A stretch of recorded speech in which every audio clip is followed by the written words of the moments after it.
Bapak Gubernur Mas Bud beserta jajaran pengurus yang kami hormati, koordinator pleno beserta anggota pleno yang kami hormati, Komandan Garmet PKSBMI PT PC Manufaktur Indonesia Bung Slamet K beserta anggotanya dan kawan-kawan buruh PKSBMI PT PC Manufaktur Indonesia yang saya hormati.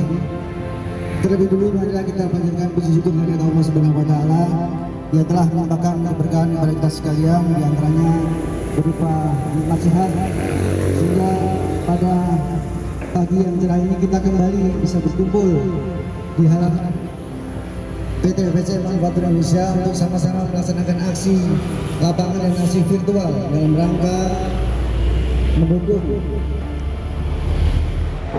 peserta aksi sekalian. Sebelum kita mengawali acara kegiatan pada hari ini, marilah kita berdoa menghadap kehadirat Allah Subhanahu wa taala. Bismillahirrahmanirrahim. Alhamdulillahirabbil alamin. Hamdan syakirin hamdan na'imin hamdan yaqinan Allahumma shalli ala Muhammad wa ala ali Muhammad. Ya Allah, ya Tuhan kami, pada hari ini kami berkumpul di sini mengucapkan puji dan syukur kepada-Mu ya Allah. Ya Allah, ya Tuhan kami yang Maha Bijaksana. Apa yang kami lakukan pada hari ini adalah suatu usaha ikhtiar kami, perjuangan kami, agar apa yang kami lakukan pada hari ini bisa dilihat, bisa didengar, bisa diperdengarkan dan bisa dikabulkan oleh para pengambil keputusan dan para hakim MK. Mudah-mudahan Allah meridhoi apa yang kami lakukan pada hari ini ya Allah. Ya Allah, ya Tuhan kami, ampunilah dosa kami, dosa penyelenggara kami, dosa orang tua kami, dan dosa para pejuang buruh kami. Kabulkanlah doa dan berkat kami ya Allah. Amin amin ya rabbal alamin. Ada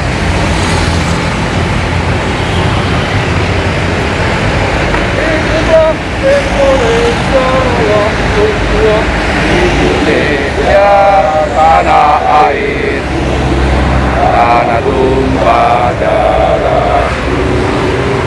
Di sana aku berdiri dari pandu ibu. Indonesia bangsa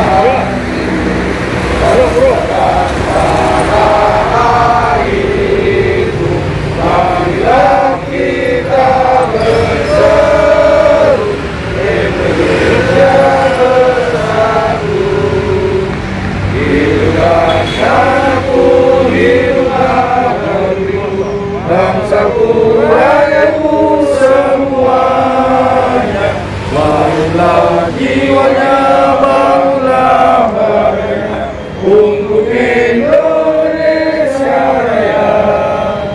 Indonesia Raya, merdeka, merdeka, tanahku, negeriku yang ku cinta.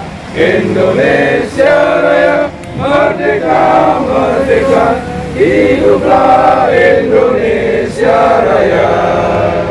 Indonesia Raya, merdeka, merdeka, tanahku, negeriku yang ku cinta. Indonesia Raya, merdeka, merdeka, hiduplah Indonesia Raya. Baik, untuk yang kedua harus SPMI. Untuk tangan kanan tetap membawa bendera, tangan kiri naikkan ke atas. Form the union, make us strong, dua. Kami buruh FSPMI berjuang di sini karena hati kami. Karena kami peduli nasib buruh di sini, kami berjuang karena hak asasi. Kami buruh FSPMI siang malam tetap mengabdi. Tak peduli hujan, tak peduli panas, ya solidarity. Di sini bukan tempat burung malas atau mereka yang biasa tidur pulas. Di sini tempatnya para pejuang yang berjuang dengan keikhlasan, satu komando wujud kekompakan, sabarkan loyal itu kewajiban, sekuat mental wajah sukarela berkorban, berjuang dalam satu barisan.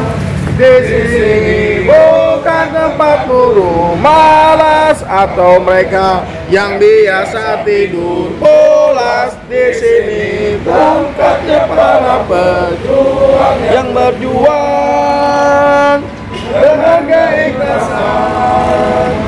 Solidarity forever, solidarity forever, solidarity forever, for union make us strong. Solidarity forever, solidarity forever, solidarity forever, for union make us strong, for union make us strong. Terima kasih. Oke, terima kasih. Hidup buruh, hidup buruh, hidup buruh.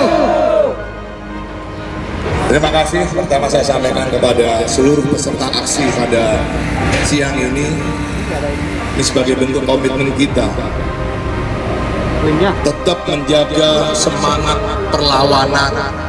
Mudah-mudahan apa yang dilakukan pada hari ini secara serentak di 24 provinsi seluruh Indonesia dan diikuti hampir di 1000 pabrik menggema menggelorakan semangat perjuangan bersama-sama meminta kepada Mahkamah Konstitusi yang hari ini melakukan sidang terkait dengan gugatan formil Undang-Undang Cipta Kerja. Mudah-mudahan ini menjadi hal yang dipahami, hal yang dimengerti oleh para hakim di Mahkamah Konstitusi untuk membatalkan Omnibus Law Undang-Undang Cipta Kerja. Jujur saya katakan kepada seluruh anggota peserta aksi pada hari ini, tanpa kita sadari, baik kami sebagai pengurus unit kerja, kawan-kawan sebagai anggota, dan manajemen di perusahaan di mana kawan-kawan bekerja, dengan hadirnya, dengan disahkannya Undang-Undang Nomor 11 tahun 2020 ini secara tidak langsung berpotensi terjadinya konflik di setiap perusahaan. Harusnya kita minta pemerintah hadir melalui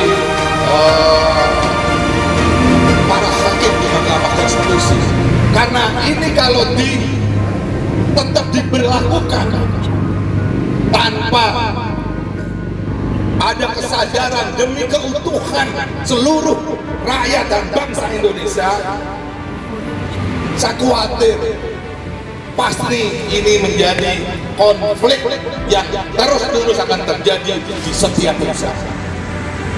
Kenapa saya bilang konflik? Ini sebetulnya yang harusnya negara hadir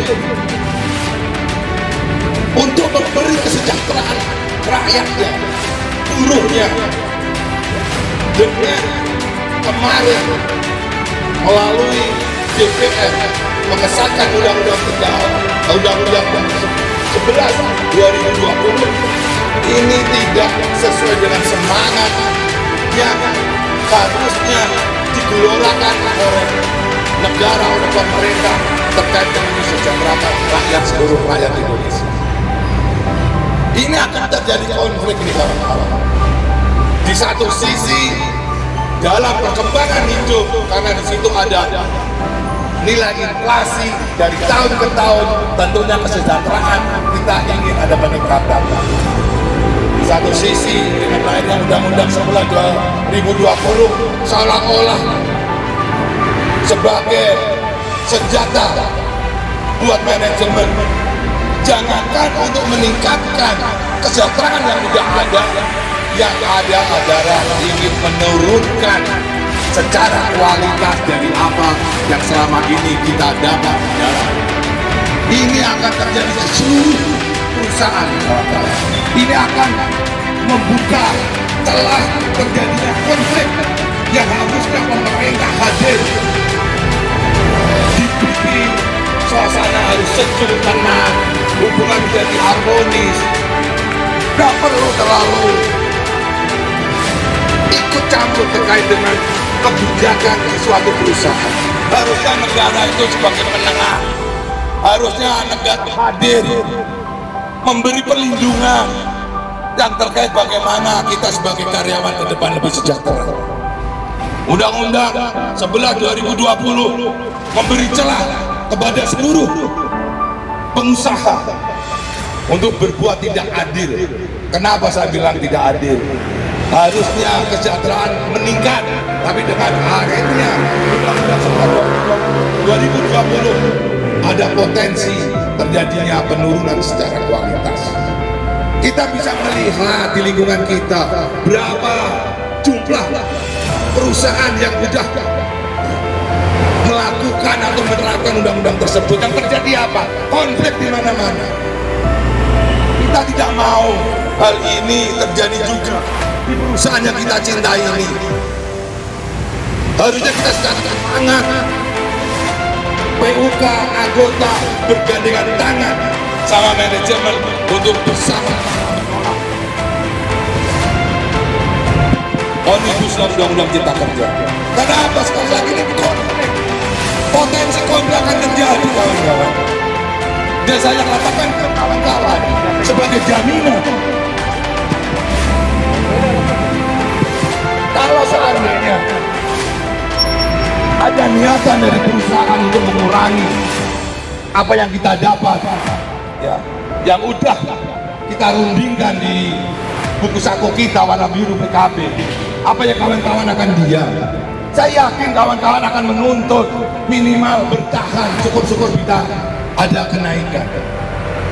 Kalau diturunkan apa yang akan terjadi? Kawan-kawan bisa memikirkan sendiri, dan ini yang sering saya diskusi kepada manajemen. Ya syukur alhamdulillah, ya kondisi tempat kerja kita nyaman, kondusif, ya. Makanya PUK bergandengan tangan sama kawan-kawan di ring 1 anggota untuk terus melobi, mendiskusikan hal-hal terkait dengan undang-undang Cipta Kerja ini kepada saya nggak mau kawan-kawan hanya karena ada regulasi serta-merta perusahaan akan menerapkan sesuai dengan ketentuan undang-undang. Kalau kita bicara PKB kawan-kawan, ya harus kita kesampingkan itu undang-undang. Lainnya PKB karena semangatnya harus lebih baik dengan undang-undang. Sebelum lahir 11 2020 ada undang-undang 13 2003. Di situ pun kita juga sudah menikmati PKB yang lebih baik dari undang-undang. Tapi kenapa setelah ada perubahan regulasi dari undang-undang 13 2003 ke undang-undang nomor 11 2020, seolah-olah PKB ini mau direvisi sesuai dengan apa yang ada di undang-undang tersebut. Ini tidak pas. Kita tahu waktu kita berunding PKB yang kemarin, undang-undang 13 itu ada, nggak pernah kita menunjuk. Karena memang semangat PKB itu harus diatur undang-undang. Kalau sama atau lebih, harusnya dengan semangat yang ini, semangat PKB harus lebih baik dengan undang-undang. Harusnya saya mengingatkan kepada manajemen kita, ya alhamdulillah ini harusnya nggak ada dampak. Senang aja PKB harus dari undang-undang. Jangan dipaksa. Jangan dipaksa. Saya yakin insya Allah pasti konflik. Setuju. Sekarang aku nanya kawan-kawan, memang kawan-kawan mau ada penurunan secara kualitas apa yang ada di PKB? PKB ini berkaitan dengan Urang hati kita nih kawan-kawan. Kalau PKB mengalami gradasi sesuai dengan undang-undang cipta kerja, apa bedanya kita yang katanya kerja di suatu perusahaan besar dengan perusahaan kobor yang di Jawa?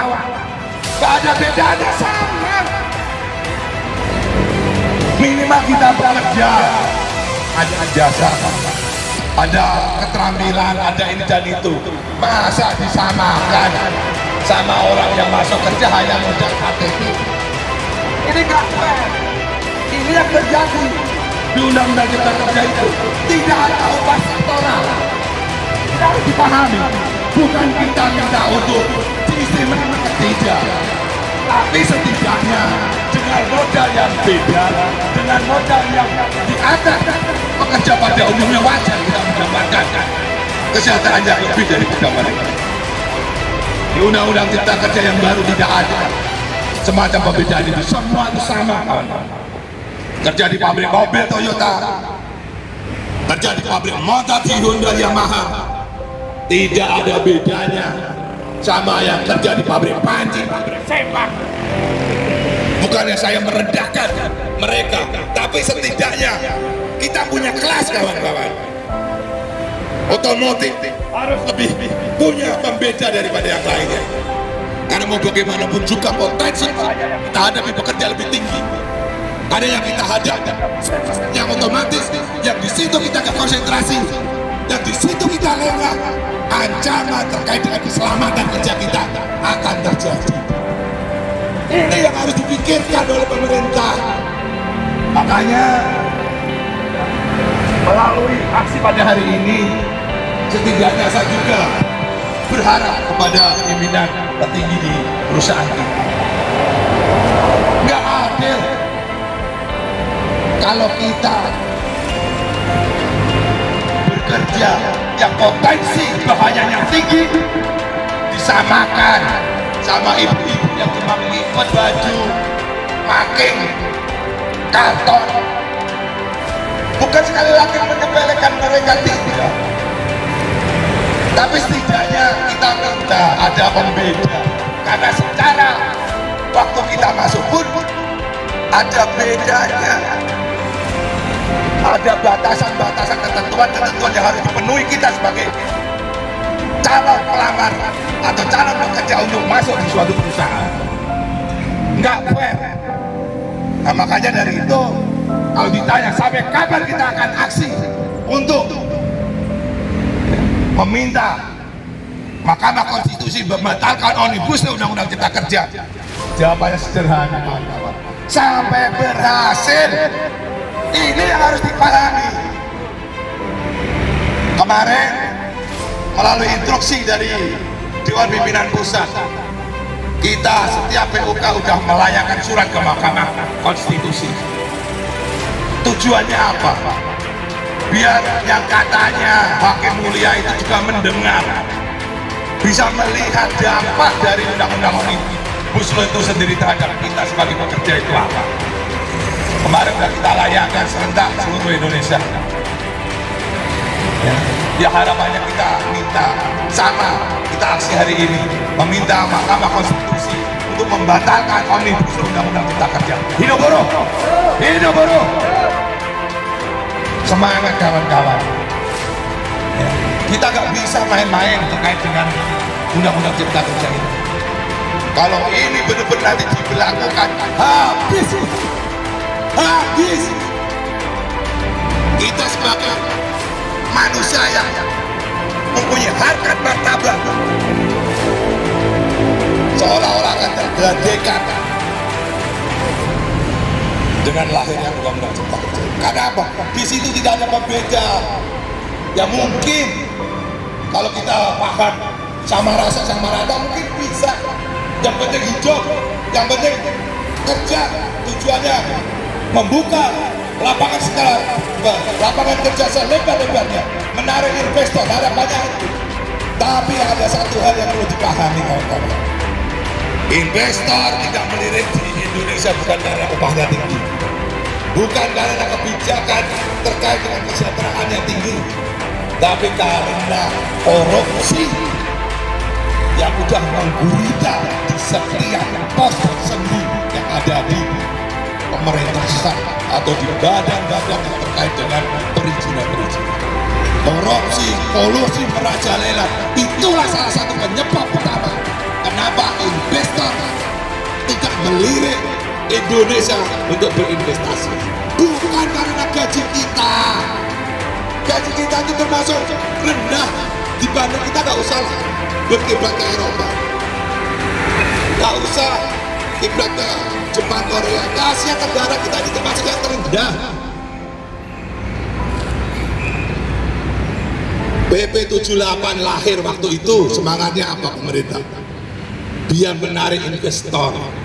Faktanya 78 lahir bukannya investor datang ke Indonesia, malah pada pergi karena di situ tidak ada jaminan juga ketenangan berinvestasi.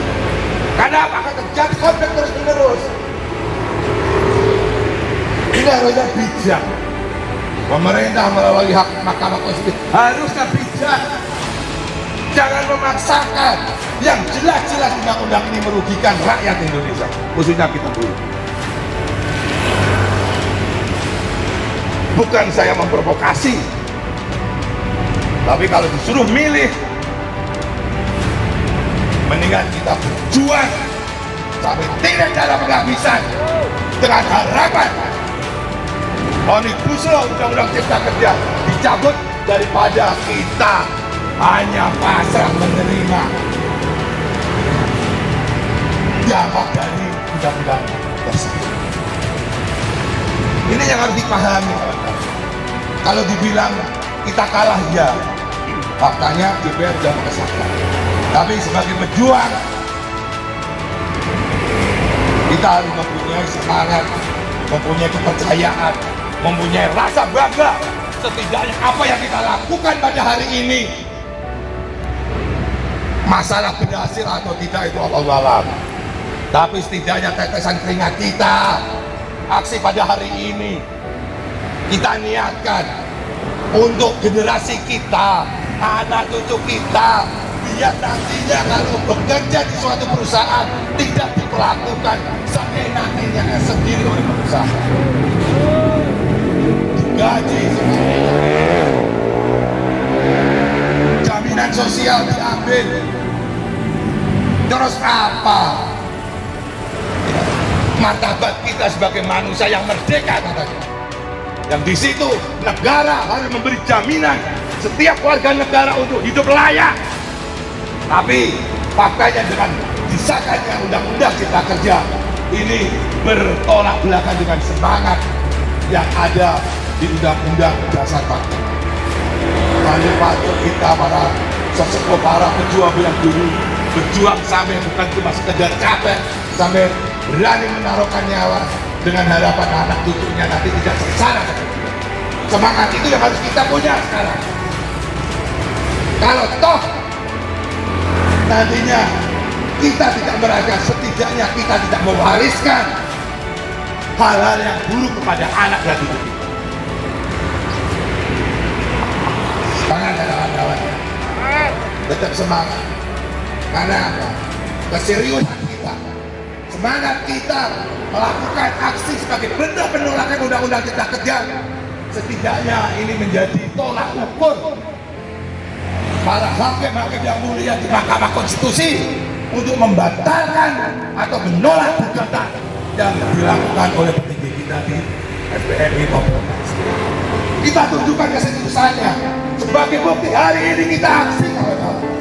Ini sebagai bentuk komitmen keseriusan kita untuk menolak undang-undang Cipta Kerja itu sendiri. Kurang bijak apa pimpinan kita